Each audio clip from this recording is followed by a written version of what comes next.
뉴스 브리핑 시작합니다. 전효관 청와대 문화비서관이 서울시에서 근무하던 시절 서울시가 전 비서관이 창업한 티팟이라는 회사에 51억 원 규모의 사업을 맡겼던 것으로 드러났습니다. 특히 티팟의 서울시 사업 입찰 과정에서 평가위원으로 전 비서관의 지인이 포함돼 있었던 것으로 확인돼 특혜 논란까지 일고 있습니다. 14일 국민의당 이태규 의원실에 따르면 전 비서관이 2004년에 설립한 티팟은 전 비서관이 2014년부터 2018년까지 서울시 혁신기관으로 근무하던 시기 서울시 사업 12건을 수주한 것으로 밝혀졌습니다. 서울시 혁신기관실은 고 박원순 서울시장이 서울을 문화혁신 수도로 만들겠다며 출범한 부서로 박 전 시장의 측근인 비서실, 정무라인을 지칭하는 이른바 6층 사람들에 포함된 곳입니다. 티팟은 공간재생, 시민문화행사를 주로 하는 서울시민청 재설계 및 운영 콘텐츠 개발 회사로 알려져 있는데요. 티팟은 전 비서관이 서울시 혁신기관으로 재직하기 이전인 2013년까지는 800만 원에서 4천만 원대 소규모 계약 3건만 수행한 것으로 알려졌습니다. 그러나 전 비서관이 서울시에 입성하면서 티팟은 억 단위의 서울시 프로젝트를 따내기 시작했습니다. 티팟은 지난 2014년부터 2015년에 진행된 서울시 혁신기획관실 사업인 정책박람회 행사 용역을 4억 2,200만 원 규모로 수주했습니다. 이때는 전 비서관이 서울시 혁신기획관으로 임명되기 직전이었지만 업체 선정 당시 제안서 평가위원 소속 위원들이 이 전 비서관과 친분이 있는 인사들로 구성돼 있었다고 합니다. 특히 2015년 사업 수주는 전 비서관이 임명된 이후로 티팟 프로젝트 계약에 직접적인 이해관계가 있었다는 게 이태규 의원의 설명입니다. 티팟은 이후에도 지속적으로 수억 원대 용역 계약을 다수 체결했습니다. 2016년 세마 비엔날레 미디어시티 서울 11억 8,800만 원, 홍대 걷고 싶은 거리 문화관광 명소화 사업 10억 4,688만 원, 시민누리 공간 만들기 프로젝트 운영 및 관리 용역 3억 700만 원, 2017년 스트레스 프리 디자인 용역 3억 5,100만 원, 2018년 도시재생 엑스포 행사대행 용역 4억 6,100만 원, 2019년 공동주택 가치살림 프로젝트 광역지원당 운영 용역권 4억 7,500만 원 등 전 비서관의 혁신기획관 재직 시절 티팟이 수임한 사업비는 51억 원에 달합니다. 지난 3월 청와대 비서관이 된 전 비서관은 티팟을 지난 2006년 지인에게 넘겨준 후 자신은 티팟과 아무런 관련이 없다고 주장하고 있는 것으로 알려졌습니다. 그러나 전 비서관이 혁신기획관으로 재직하는 4년 동안 티팟의 대표를 맡았던 조모 씨는 2000년대부터 전 비서관과 다수의 공동작업을 해온 사이인 것으로 전해졌습니다. 조 씨는 지난해 1월부터 서울시 사회적경제지원센터장에 임명돼 재직 중인데요. 조 씨가 센터장에 임명되면서 티팟의 대표이사직은 조 씨의 아내 남모 씨가 이어받았습니다. 남 씨는 전 비서관이 서울시립 청소년 미래진로센터 하자센터의 부센터장으로 근무하던 시절 산하 하자 작업장 학교의 디자이너로 활동한 인물입니다. 티팟은 지난해에도 서울시로부터 2억 8,500만 원 규모의 거버넌스 운영을 통한 한강 지역성 회복 기본계획 수립 사업을 따냈습니다. 전 비서관의 회사를 조 씨, 이어 조 씨의 아내 남 씨가 이어받으면서 서울시의 사업을 꾸준히 수주하고 있는 겁니다. 다음 기사입니다. 지난 2011년 8월부터 2015년 8월까지 사기 행각을 벌여 논란을 일으켰던 밸류인베스트 코리아. 피해자만 3만 3천 명, 피해액이 드러난 것만 7천억 원에 이르는 이 사건. 유아트에서 여러 차례 다룬 적이 있고 뉴스플로우는 지금도 VIK 사건을 집중 취재해 보도하고 있습니다. 6년이란 시간이 지났음에도 VIK 사건이 여전히 세간의 관심을 받는 이유는 VIK에 문재인 정부 핵심 인사들이 연루돼 있다는 의혹이 끊이지 않고 있기 때문입니다. 14일 뉴스플로우가 VIK와 현 집권 세력인 친문진영의 연결고리 중 하나로 볼 수 있는 문화예술 투자에 관련한 보도를 했습니다. 뉴스플로우에 따르면 VIK는 영화인 양우석 감독과 금전관계 등으로 얽힌 회사 4곳에 300억 원가량을 집중 투자했다고 합니다.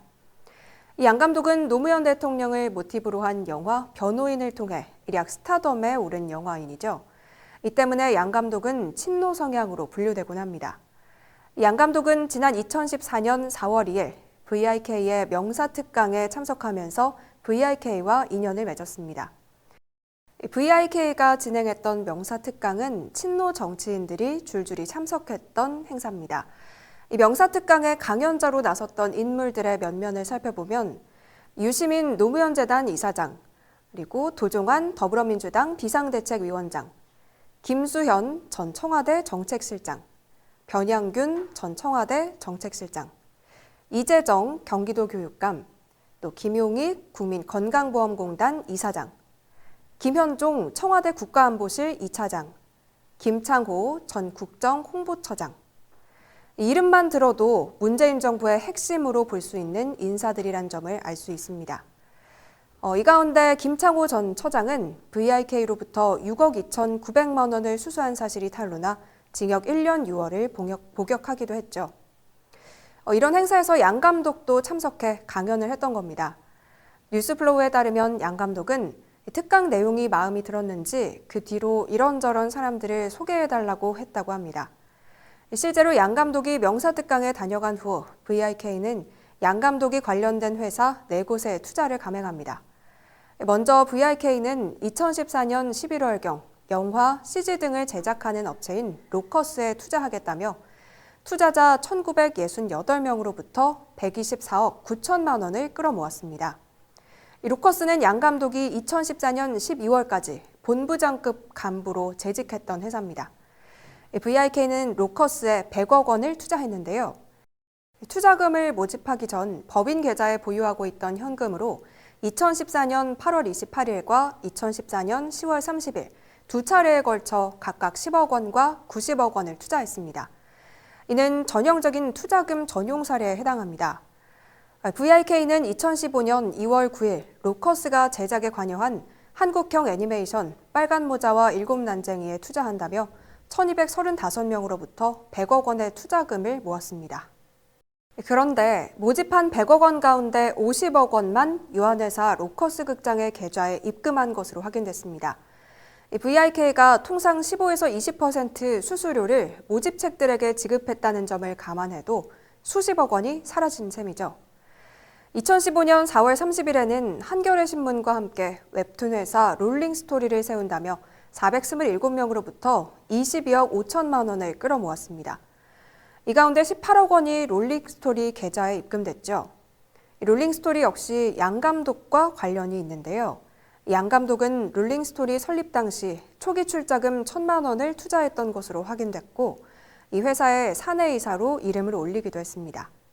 뉴스플로우에 따르면 VIK의 한겨레 신문을 소개한 게 양 감독이라고 합니다. 그러나 롤링스토리는 제대로 경영이 이루어지지 않았고 2016년 10월 롤링스토리의 경영이 어려워지자 VIK는 2억 5천만 원을 추가로 투입하기도 했습니다. 한겨레 신문이 VIK로부터 추가 투자를 받은 시기는 이철 전 VIK 대표가 기소돼 재판을 받고 있었던 시기입니다. 이후 한겨레 신문은 2018년 2월 롤링스토리 청산을 결심하는데요.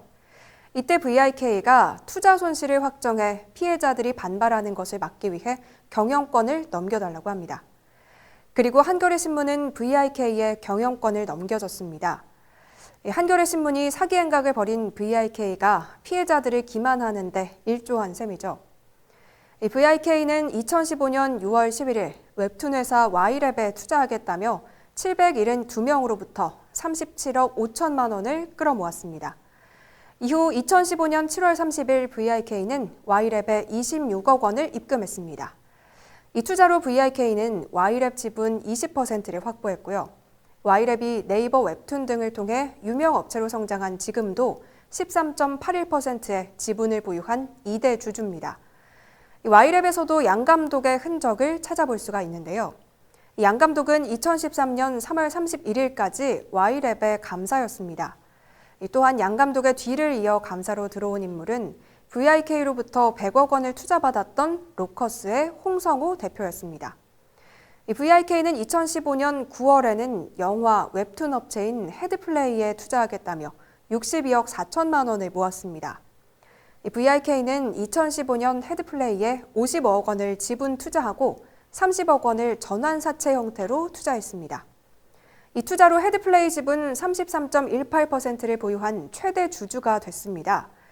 또 이전 대표가 사기 혐의로 재판을 받던 2017년에도 VIK는 헤드플레이에 20억 원의 전환사채를 추가로 투자했습니다. 총 105억 원을 투자한 거죠. 헤드플레이도 양 감독과 관계가 깊은 회사인데요. 투자 당시 양 감독이 100% 지분을 보유하고 있는 회사 게니우스가 헤드플레이의 지분 22%를 보유한 3대 주주였던 것으로 확인됐습니다.